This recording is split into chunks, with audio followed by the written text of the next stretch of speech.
the way she explained it and the way she drew it, that the heads were somewhat larger than human heads. The hands were long, no thumbs. It was just the long, very delicate fingers at the end of them. On the underside at the tip of each finger was the little suction cups. Very fine line, very fine lips.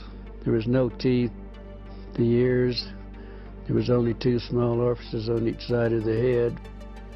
And she said, I've never been so horrified in my life. I've never seen anything so gruesome in my life. I've never smelt anything that smelt worse in my life.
When we take into account that the universe is nearly 14 billion years old and Earth has only been around for a third of that time, it seems logical to assume that many older species could be more advanced and have technological capabilities well beyond our imagination.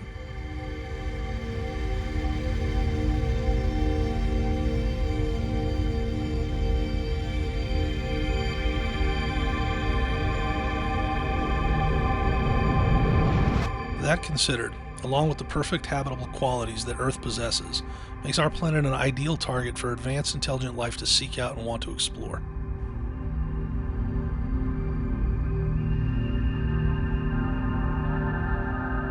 But if there is a more advanced and intelligent life looking to explore other planets, what would be their motivation?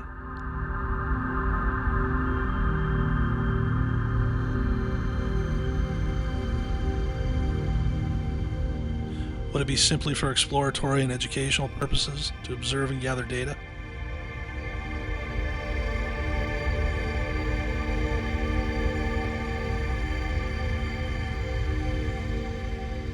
Could it be to assist and guide the human race in order to help us grow, achieve greatness, and avoid cataclysmic events and self-destruction?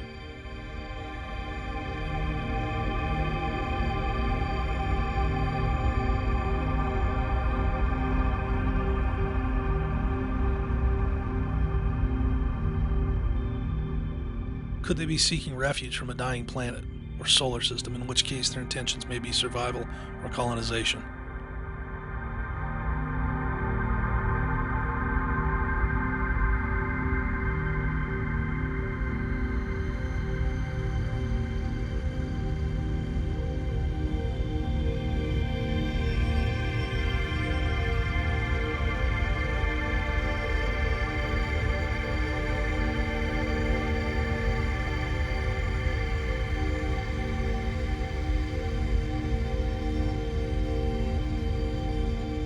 The motives for advanced life visiting our planet may be all these things or none of them, and we also must consider that different entities may have different motivations and agendas.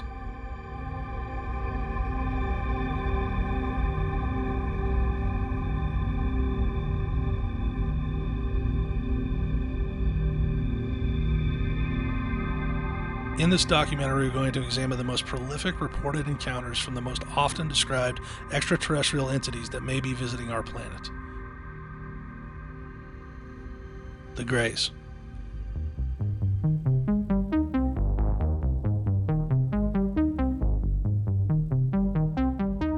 As we go over these encounters, we will discuss the possibility of their intentions and potential threat or advantages they may provide humanity.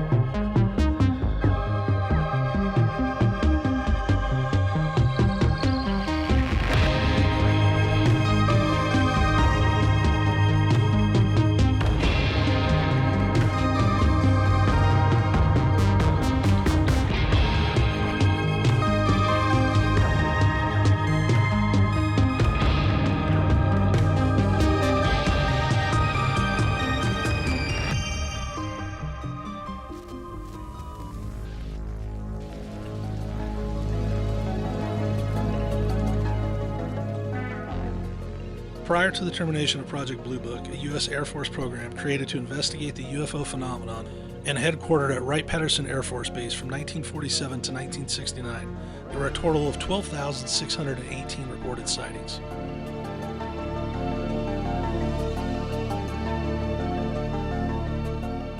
Of these reported sightings, many were investigated and cleared, but 701 remain unidentified to this day. After its termination, the public message and official stance from the government was laid out with these three specific points.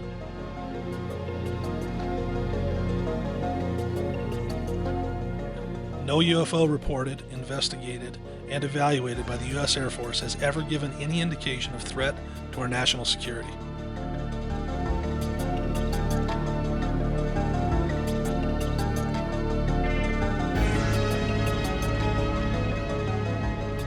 Two, there has been no evidence submitted to or discovered by the U.S. Air Force that sightings categorized as unidentified represent technological developments or principles beyond the range of present-day scientific knowledge.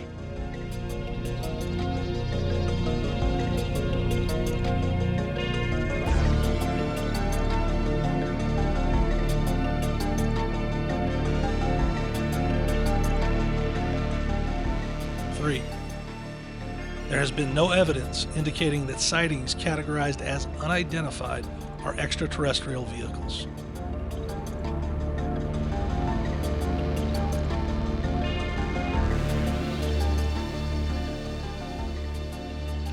While all ufologists will concede that it is impossible for all reported alien sightings and encounters to be authentic and truthful, they cannot help but believe that the government clearly knows more than they divulge.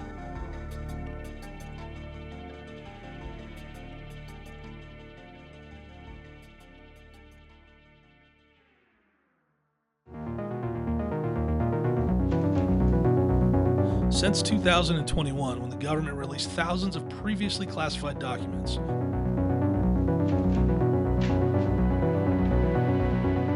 we are starting to see that some claims have moved from conspiracy theories to undeniable facts, confirming what has been said repeatedly by insiders.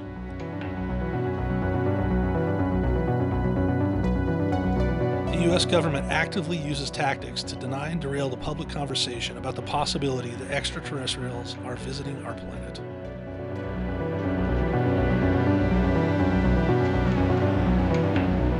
Of all the reported direct sightings and encounters with alien beings, the most commonly described and categorized since the 1960s are of what have become known as the gray aliens.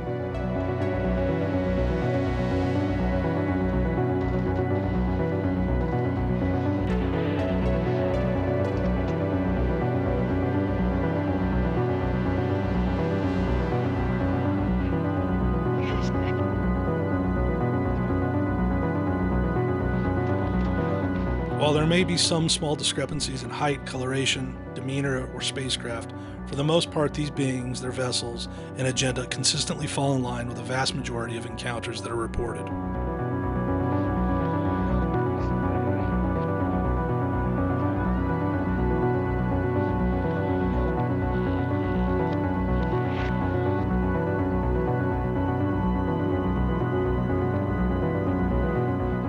These extraterrestrials, known as the gray aliens, and also have been referred to as Zeta Reticulans or Roswell Greys, are almost always described by witnesses as typically gray-skinned humanoid beings.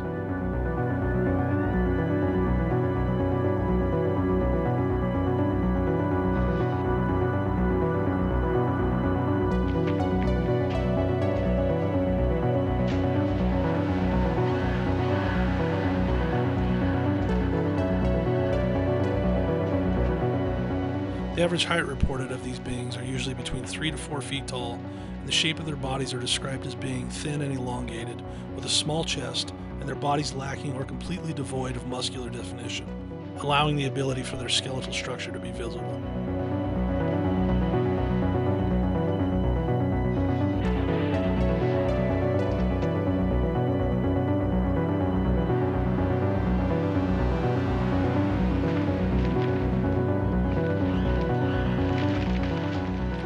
Legs are commonly depicted as being short and proportioned differently than we are used to with the human form.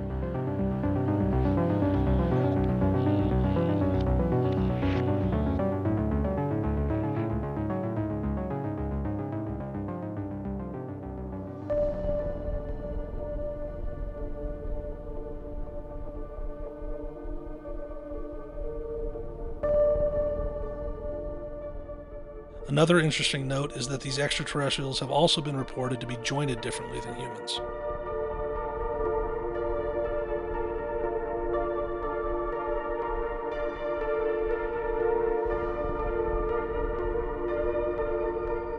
The appearance of these beings are similar to humans. The features of these beings are very reduced and in some cases completely lacking.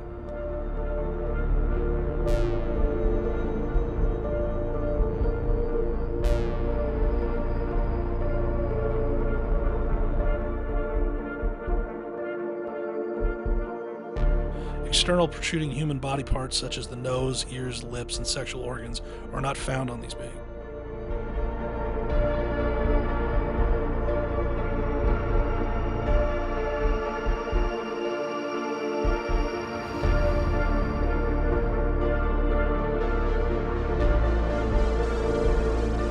In visual depictions of the Greys, they are almost always shown with very large, opaque black eyes, which are frequently described as shorter than the average adult humans.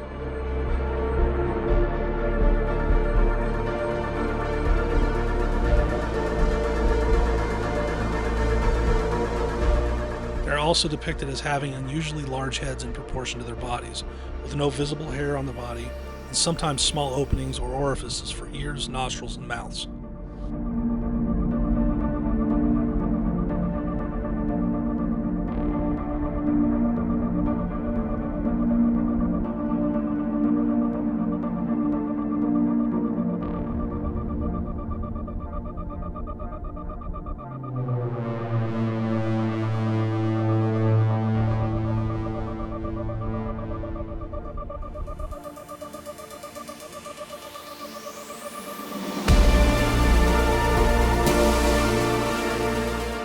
Because of the many similarities in appearance to humans, some ufologists have wondered if it is possible Greys are related to humans, and even considered that they could be time travelers from thousands of years in the future.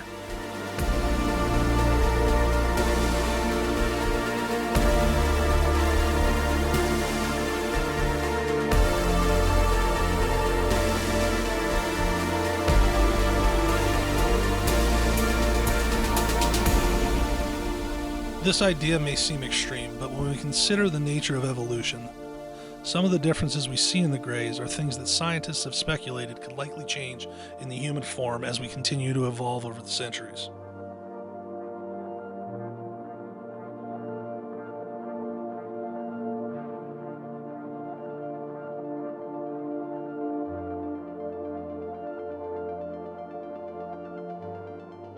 Another possibility that experts in the field of ufology have speculated on are that these beings may be wearing skin-tight suits that serve as protection against potentially harmful elements in the Earth's environment.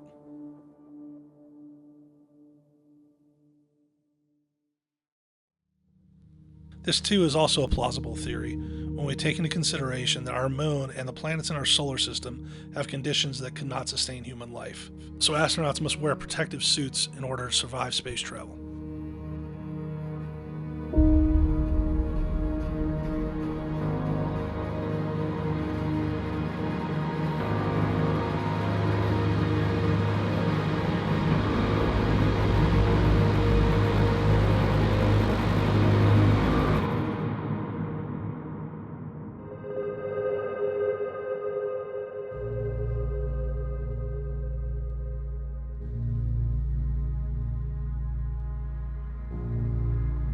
If these entities are wearing suits, then it's entirely possible that the beings we have come to know as the Greys may not be Grey at all, and could also possess features and anatomy different from what we believe.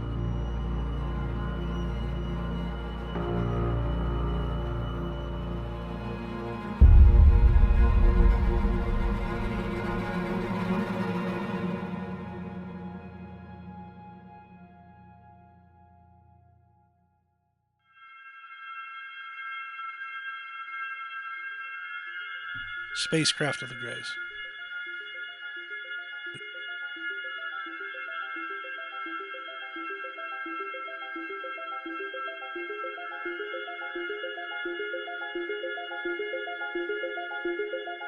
Of the reported sightings and encounters, gray aliens are most commonly linked to the flying saucer as their spacecraft.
While the phenomenon of direct encounters with gray aliens only began in the 1940s, these disc-shaped flying objects have been interpreted as being sporadically recorded since the Middle Ages.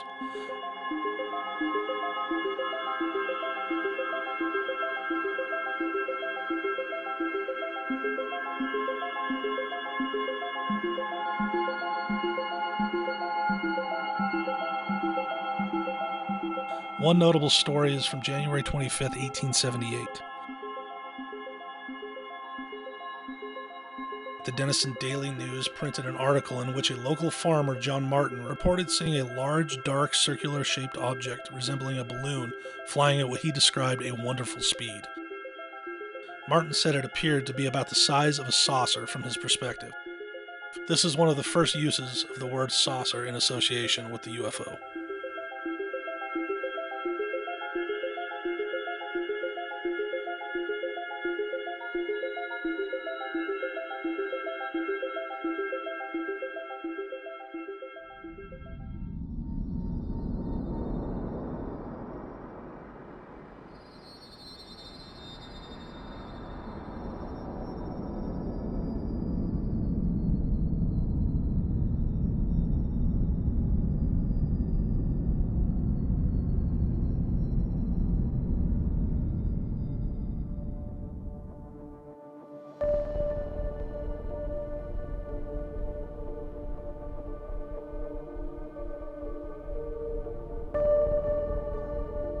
Another early and notable story referencing the flying saucer came on June 24, 1947.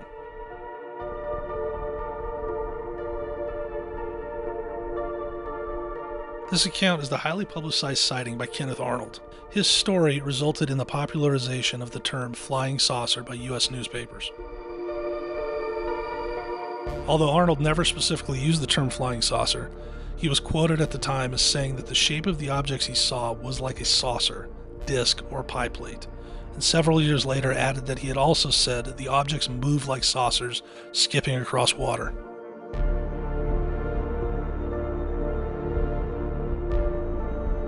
The flying saucer is most commonly depicted as being metallic in make and color, reflective in such a way that at times it seems to have the ability to disappear or hide in plain sight.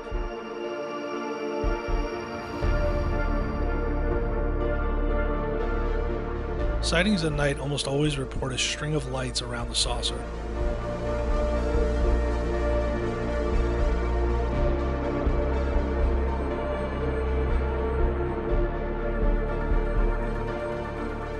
And in many cases of abductions and direct contact, there are often reported sightings of a light that seems to burst out of the belly of the spacecraft.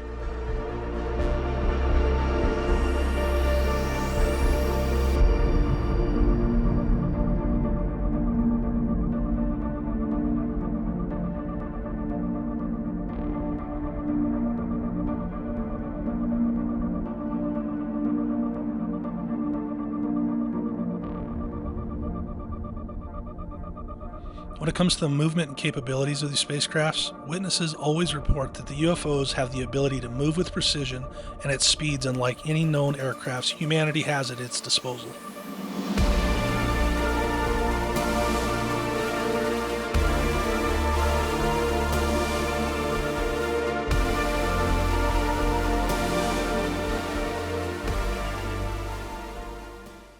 Notable gray encounters. The Roswell Incident, 1947.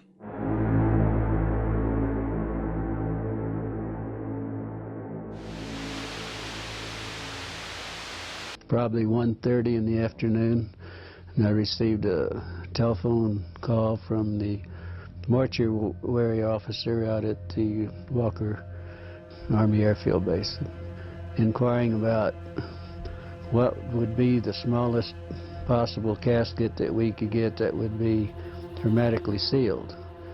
He had gone out to the car and brought back in some metallic debris. I believe it was in a box. Well, the most unusual part of this whole thing was what was on the I-beam, on the inner surface of the I-beam.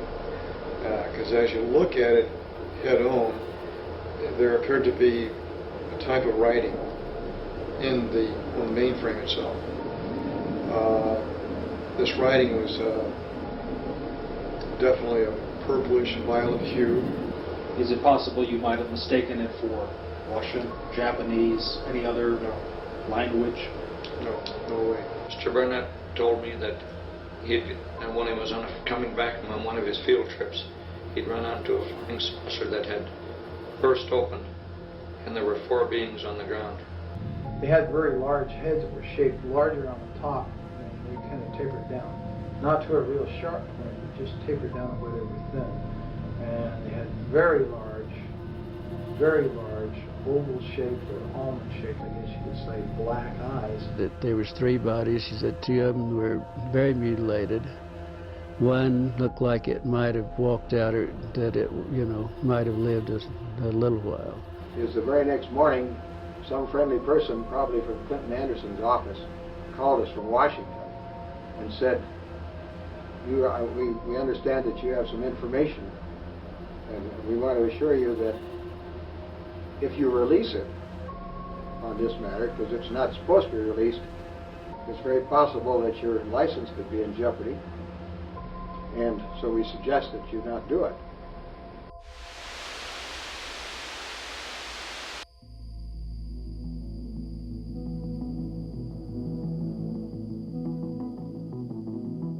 The Roswell Incident and the official handling from the military helped to ignite the imagination of UFO believers and conspiracy theories while becoming the most prolific alien encounter known in human history.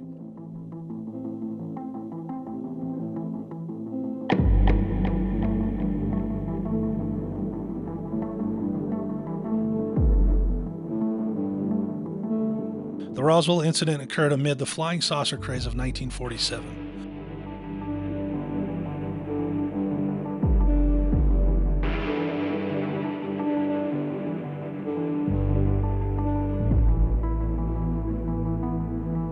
This all kicked off during the last week of June that year, when a pilot named Kenneth Arnold reported seeing a string of 9 shiny, unidentified flying objects flying past Mount Rainier at incredible speeds that he estimated was at a minimum 1,200 miles per hour.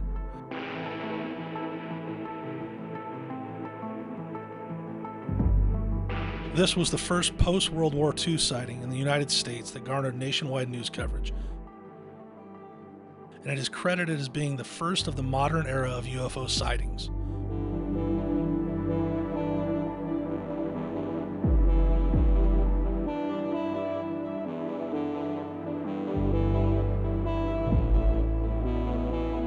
Including numerous reported sightings over the next 2 or 3 weeks, Arnold's description of the objects also led to press quickly coin the term that is commonly used today, flying saucer.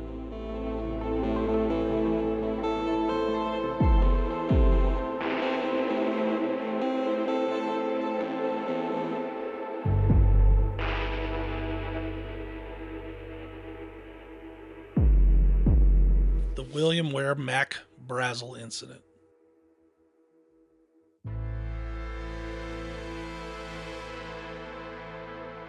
On Saturday night, July 5th, 1947, less than 2 weeks after Kenneth Arnold's sighting, rancher William Ware Brazel, who went by the name Mac, made a trip to town from the remote cattle ranch where he worked. The shack at the ranch where he stayed had no telephone, running water, nor electricity, so Brazel was isolated from the outside world and thus completely unaware of the flying saucer phenomenon that had occurred over the previous 10 days. While in town that Saturday night, Brazel began to hear the stories of the flying saucers and descriptions of what they looked like. From these stories, he connected that the strange debris he'd found weeks earlier on his ranch matched the description of the flying discs that were being reported in the news.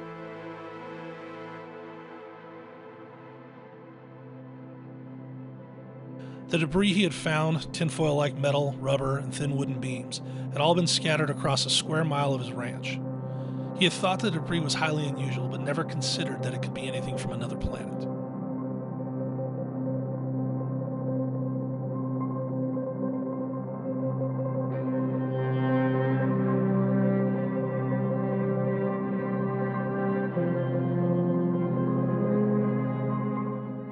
After returning to his ranch on Sunday, July 6, Brazel dug out the debris he had cleaned up and loaded it into his truck.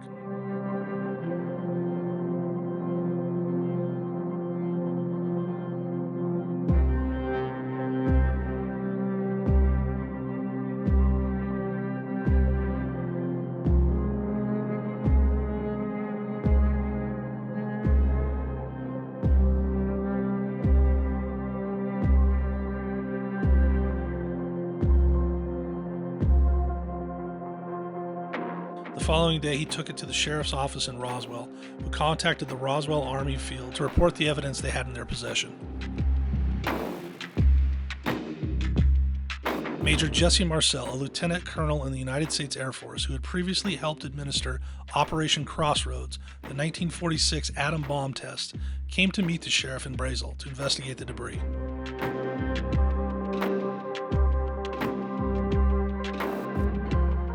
Brazel took Marcel back to his debris site on his ranch, where they gathered up more pieces of rubber and metal foil.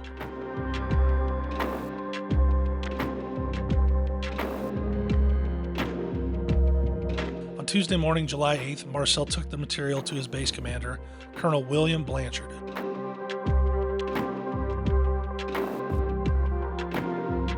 He reported the finding to General Roger Ramey at Fort Worth Army Field.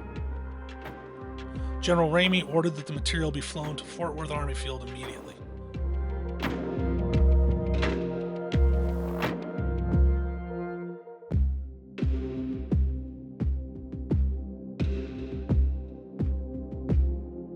And on July 8, 1947, Roswell Army Airfield issued a press release stating that they had recovered a flying disc.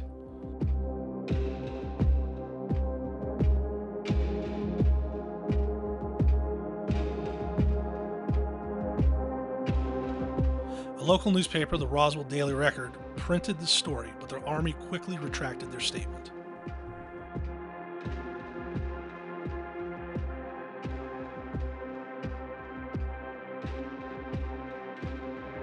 Since the retraction of the story, the U.S. government has maintained that the debris of the crash was from high-altitude weather balloons that were part of the top-secret military surveillance program, Project Mogul.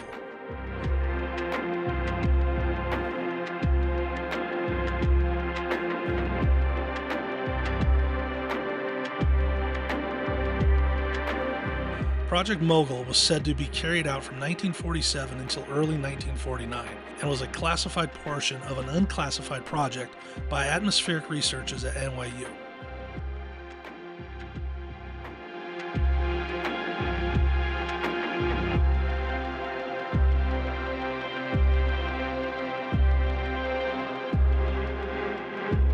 This project was conceived by Maurice Ewing, an American geophysicist and oceanographer who had previously researched the deep sound channel in the oceans. He theorized that a similar sound channel existed in the upper atmosphere. He believed that at a certain height, where the air pressure and temperature result in minimal speed of sound, that sound waves would propagate to stay in the channel due to refraction.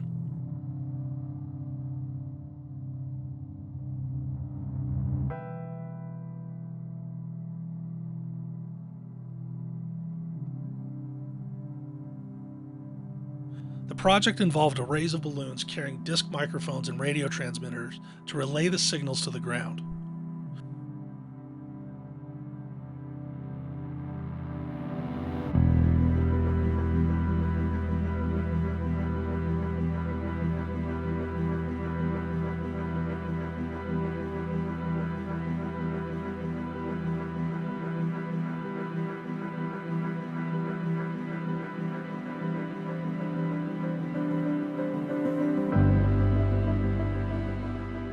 According to the military, Project Mogul, sometimes referred to as Operation Mogul, was a top-secret project that involved microphones attached to high-altitude balloons, and that the purpose of this was to gain the ability of long-distance detection of sound waves generated by Soviet atomic bomb tests.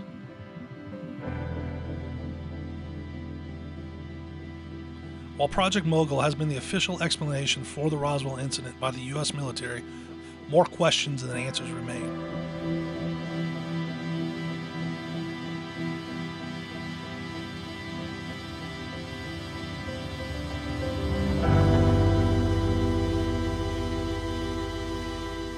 The unanswered connection and dismissal of Kenneth Arnold's sighting and the account of 9 shiny, unidentified flying objects near Mount Rainier that was reported prior to is often pointed to as more proof of a cover-up.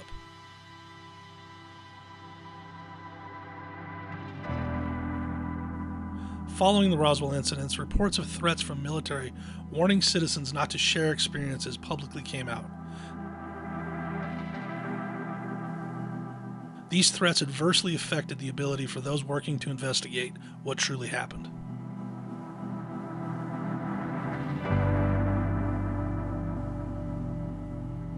While the military's measures stalled investigations, it did not stop the most incredible eyewitness claims that came out.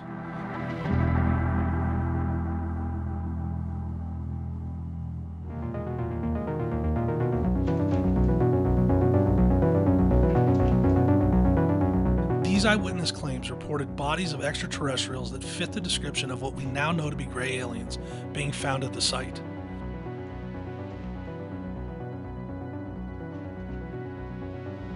They claimed that the government was concealing the bodies of these beings and have gone to extreme measures to study them and the debris while continuing to spread misinformation and attacking the credibility of the eyewitnesses.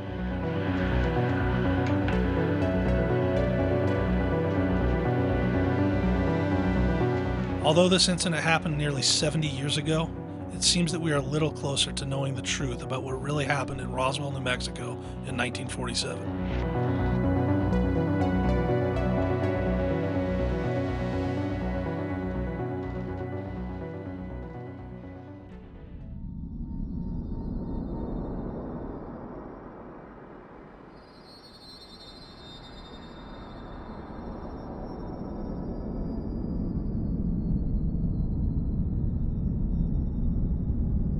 The Barney and Betty Hill abduction case, September 19, 1961.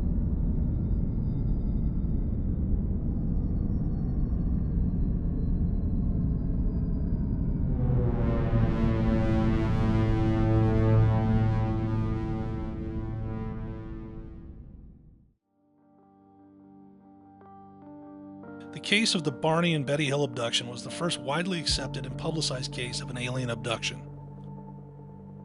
Regardless if one is a skeptic or a believer of this encounter, it is undeniable that this story went on to shape the perception of extraterrestrials and popular culture. The Hill abduction ignited an Air Force inquiry that was part of Project Blue Book that investigated UFO sightings across the country. What immediately makes the case of the Hill's abduction so intriguing is that they are both quite active, well-known, and respected in their community. So when they came forward with their story, there was little reason to imagine they were not telling the truth.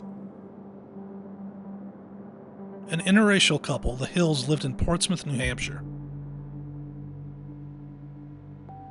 Barney was a pragmatic man with an IQ of 140 and worked for the United States Postal Service.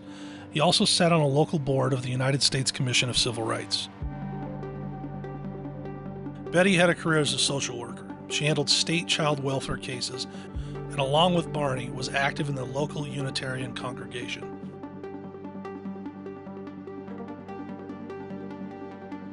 September 19, 1961, the night of the abduction.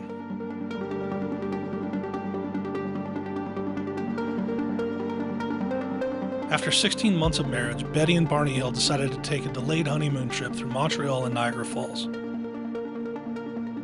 It was a much-needed break for a couple who worked long, hard hours, not only in their careers, but with the church and civil activities. Per the Hills' accounts of the evening, the UFO sighting and abduction happened on the last night of their 3-day trip.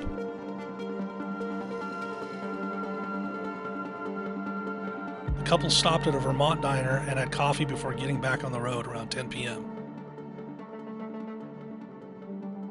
If they pushed through, Barney thought that they could beat the wind and rains from approaching hurricane and arrive safely back at their home in Portsmouth between 2 a.m. and 3 a.m.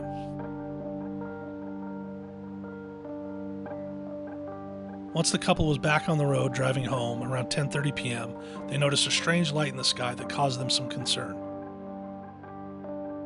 At first they thought it was just a falling star. But soon they realized, unlike a falling star, it grew larger and brighter with each mile. Barney had no concern at first and felt safe assuming it was a satellite.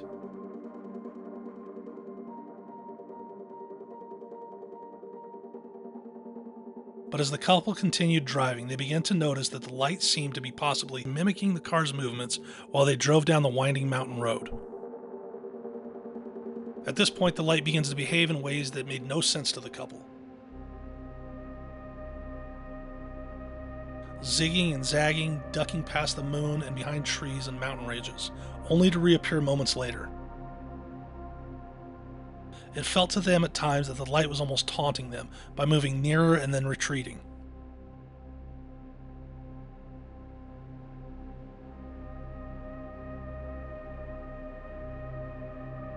However odd and unusual the experience had been, the couple was still trying to find a logical explanation for what they were experiencing.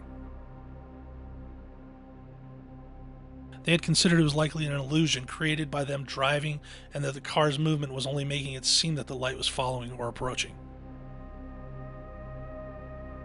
After a short while, Betty and Barney Hill decided to pull over at a road stop to take a better look and try to understand what they were seeing.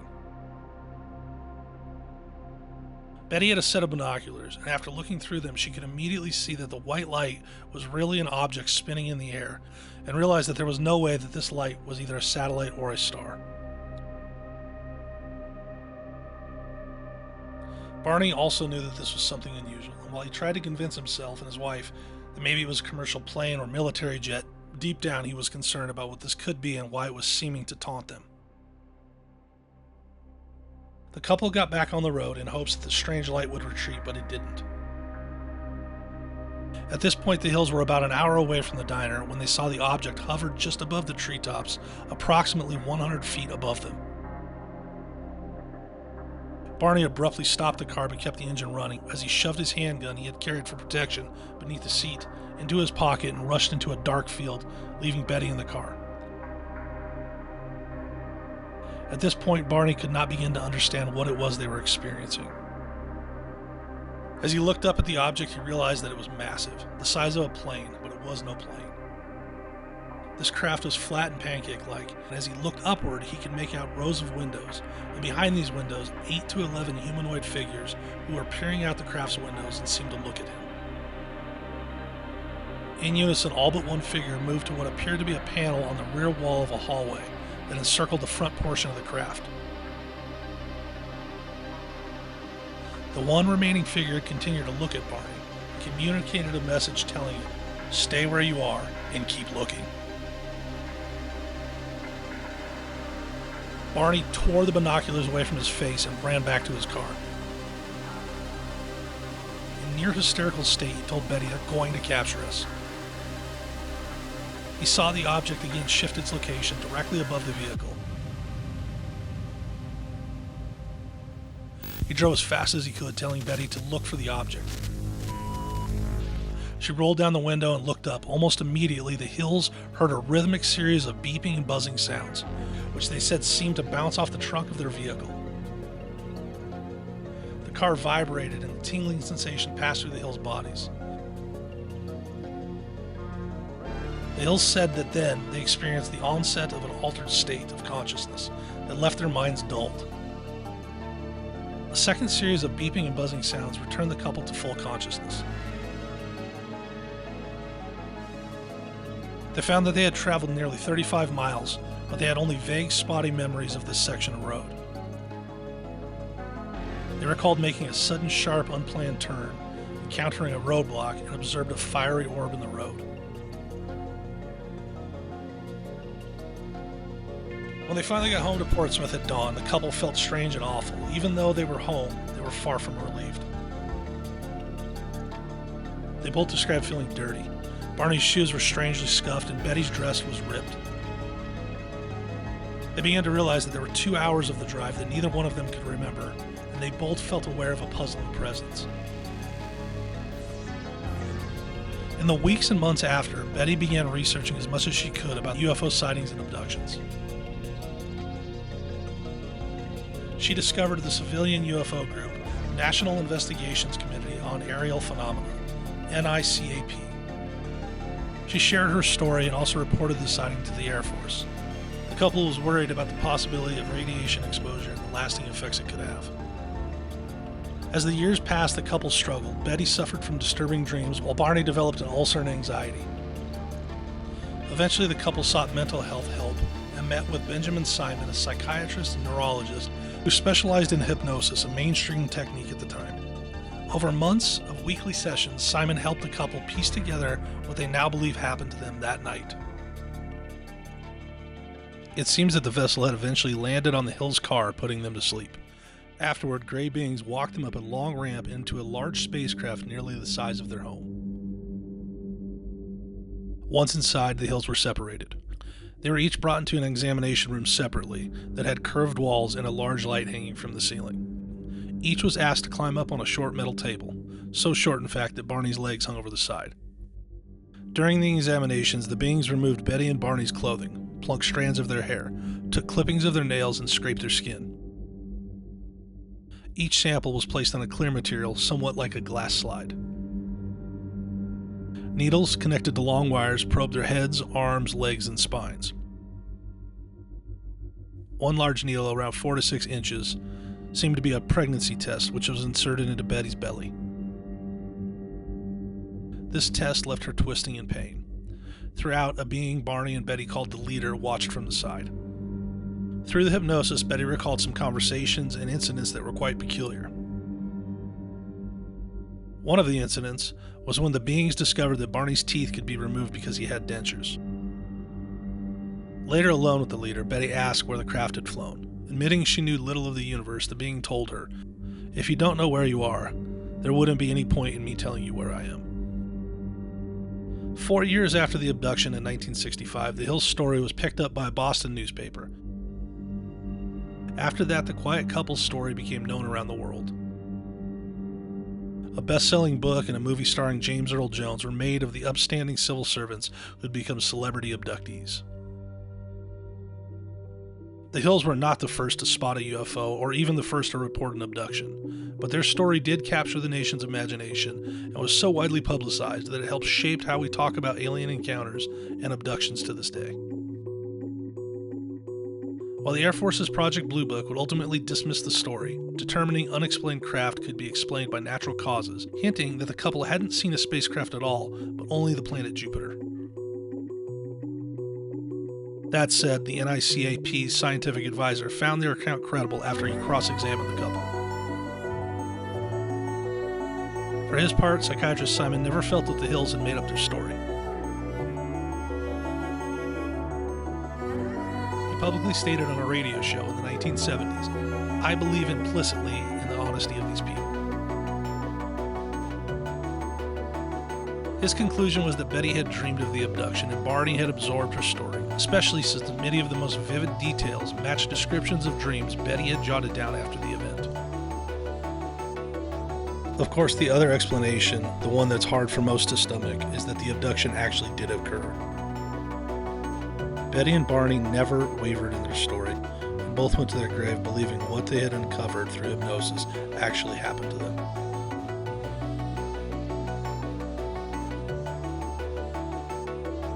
Like many abductees, the couple never felt false memory or sleep paralysis explained what they experienced.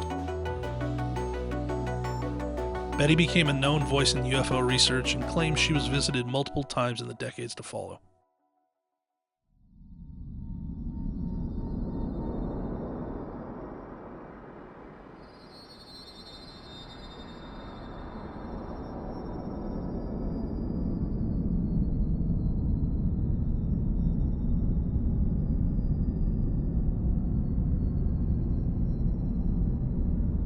November 5th, 1975, the Travis Walton UFO Incident.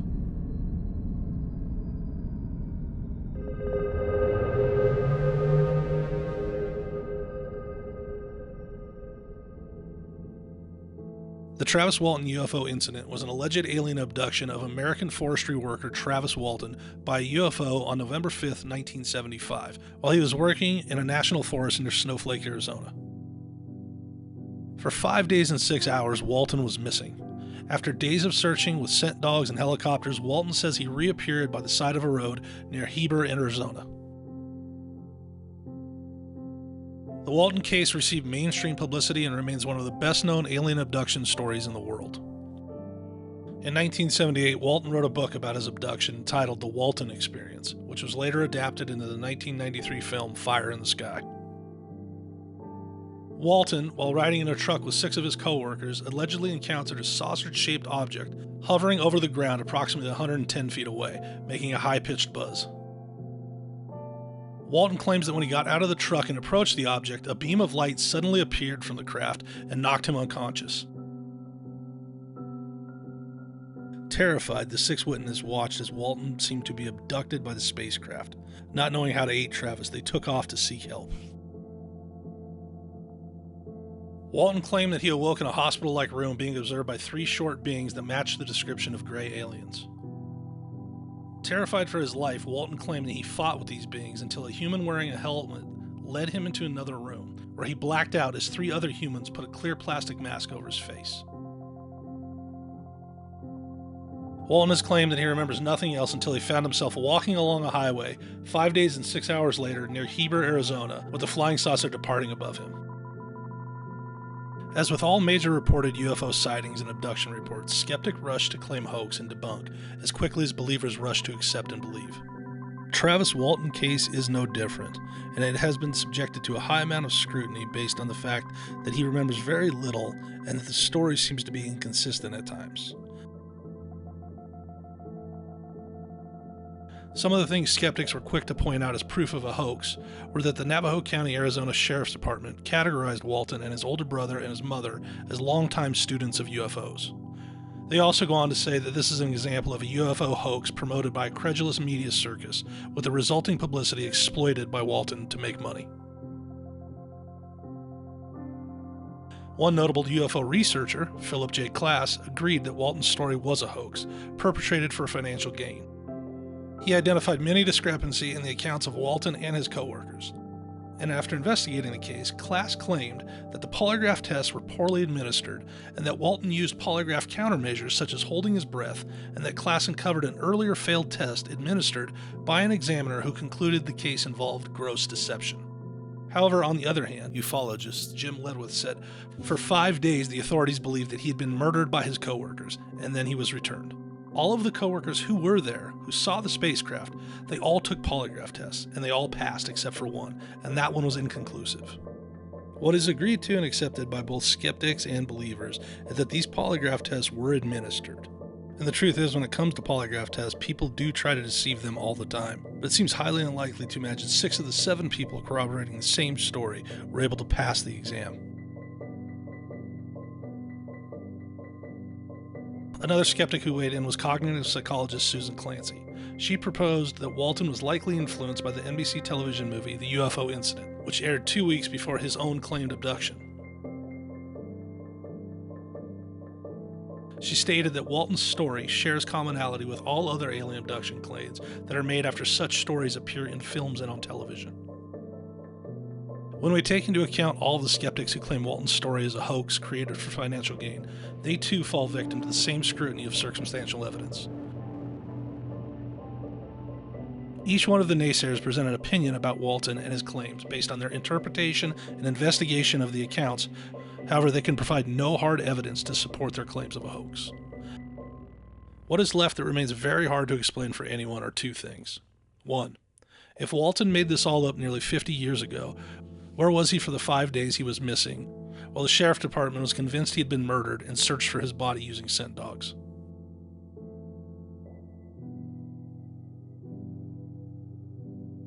2.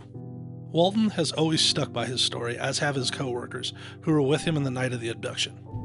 How is it possible that none of the 6 eyewitnesses who backed up his story this entire time, have not come out to cry foul? If Travis Walton's story was all a ruse built for financial gains, each one of the eyewitnesses would have risked much to go along with it, while Walton received the glory and riches, and they got little to nothing in return. Considering the popularity of this case, any one of them could cash in at any time by coming forward and telling the truth about what really happened if it were truly a hoax.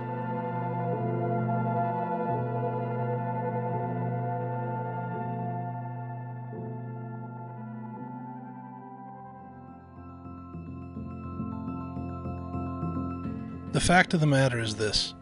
With most cases of alien abductions and UFO encounters, the best we are offered is stories from the abductees and circumstantial evidence in favor of the account. In some of the best cases, we are given multiple eyewitnesses who corroborate a story.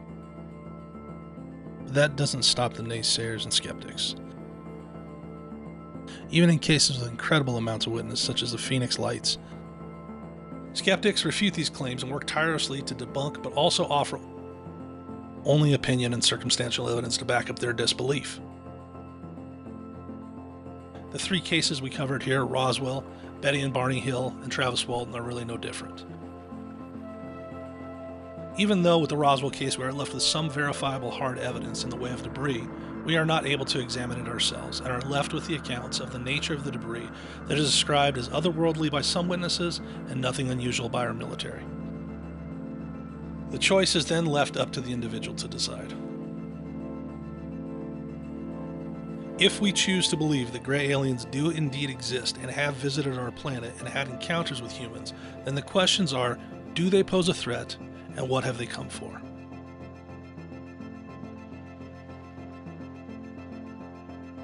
First, do they pose a threat?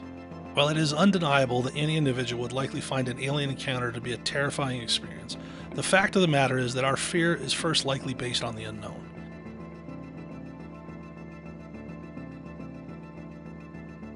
This is compounded by fabulous works of science fiction storytelling through books, radio shows, television, and films, where we are presented with more examples of aliens being menacing and murderous creatures than peaceful and intelligent.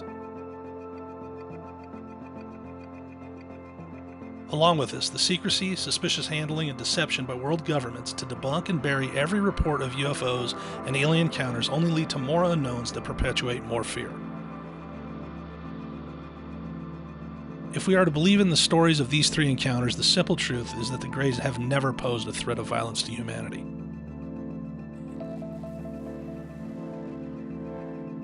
In fact, in the cases of abductions, they return the individuals safely. And after time, the abductees settle on the idea that the initial terror was connected to the fear of the unknown in the initial moments of the encounter. And when looking back on the experience, the realization is that the species never posed any threat and could have inflicted harm or death at any time. Considering this, it seems highly unlikely at this point that these beings have violent intentions or are a threat to humanity at all.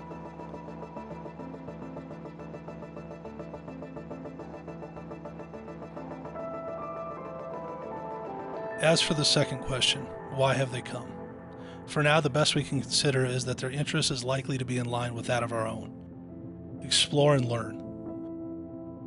That said, what is worth comparing and considering when trying to understand the motivations of Greys visiting Earth is this. As our technological advancements continue and our abilities to travel to remote planets grow, will we simply remain observers who gather information?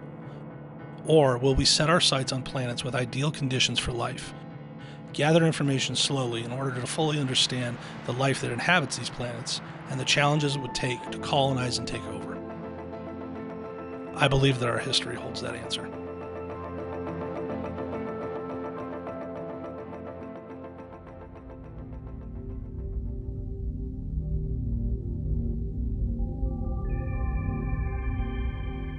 Considering the vastness of space and near infinite span of time, it seems an absolute certainty that if intelligent life exists here on Earth, on our planet, that there must be other forms of intelligent life out there as well.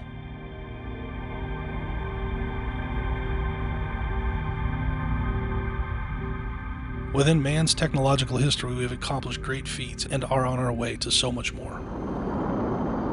Sending humans into space. I believe that this nation should commit itself to achieving the goal, before this decade is out, of landing a man on the moon and returning him safely to the Earth.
walking on the moon.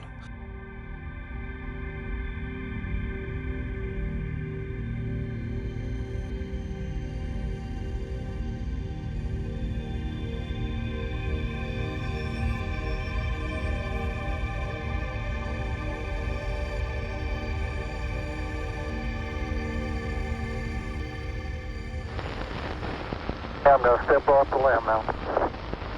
That's one small step for man, one giant leap for mankind.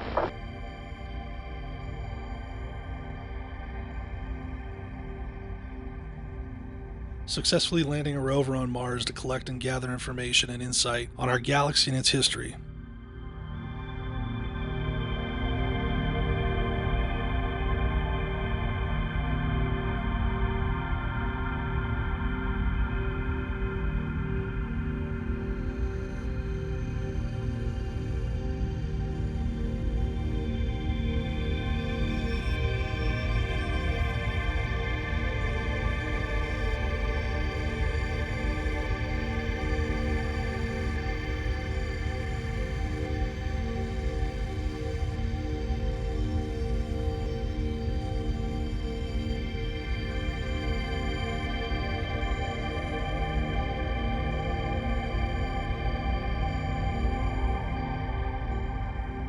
These are all incredible achievements.